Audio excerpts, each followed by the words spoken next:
بتلاقي إيميل بعنوان مبروك كسبت أيباد، فبتقول هافتحه، أكيد مش هيحصل حاجة يعني، لكن اللي حصل إنك دخلت حقل أنغام من الفيروسات عن طريق سبام ميل.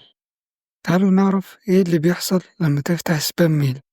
لما بتفتح سبام ميل وقتها أنت بتحس إن مفيش أي حاجة حصلت، لأنك لما فتحت الميل مفيش أي ضرر ظهر لك بشكل لحظي.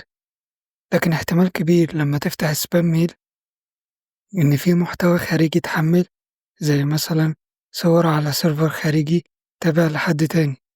المحتوى اللي اتحمل ده هيشتغل زي بيكسل بيتتبعك وبيتبعت للجهة التانية اي بي بتاعك، نوع الجهاز اللي انت شغال عليه، وده بيأكد للشخص اللي بعتلك الميل انك عندك الاستعداد انك تفتح اي شيء تاني ممكن يرسلهولك.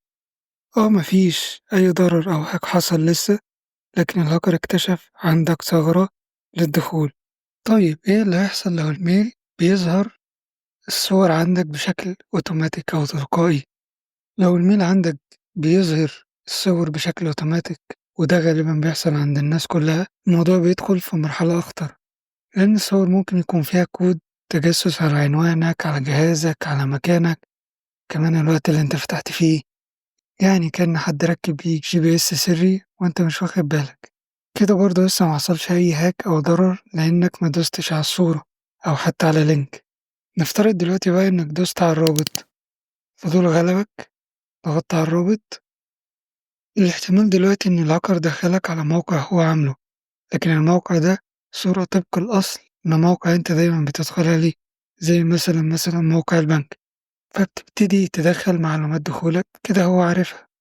كمان ممكن ينزل برامج تضر جهازك ويتجسس عليك ويجمع بياناتك ويبيعها. ببساطة الفضول هنا ضرك في الموقع ده. تعالوا بقى نتكلم عن الملحقات أو الاتاتشمنتس اللي بتكون موجودة في السبام ميل. لو الملحقات دي بتنتهي بزي إكس أو زب أو جيس مع إيميل مش مفهوم، فده مش مجرد PDF، ده فيروس متنكر. تخيل دلوقتي إنك نزلت الاتاتشمنت ده معناه إن في برنامج غالبا خبيث نزل على جهازك. البرامج دي ممكن تسجل كل حاجة أنت بتكتبها، تجمع الداتا بتاعتك، وممكن يعمل حاجة شهيرة كلنا عارفينها، وهي إنه يثبت برنامج الفيديو.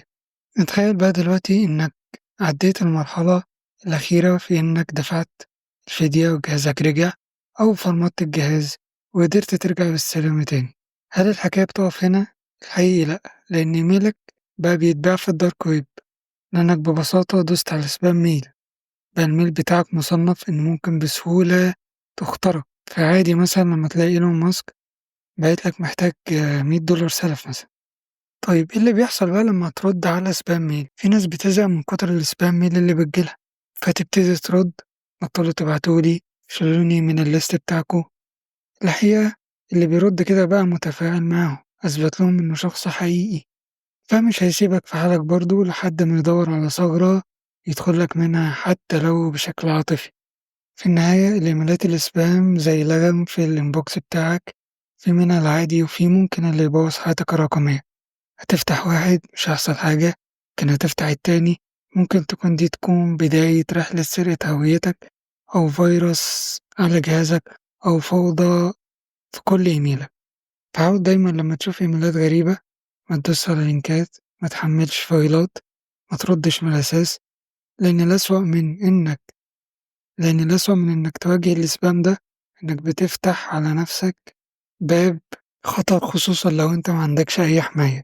في النهاية ما تنسوش تعملوا شير لايك سبسكرايب لو تشوفنا على اليوتيوب، وتابعنا لو تشوفنا على السوشيال ميديا. سلام.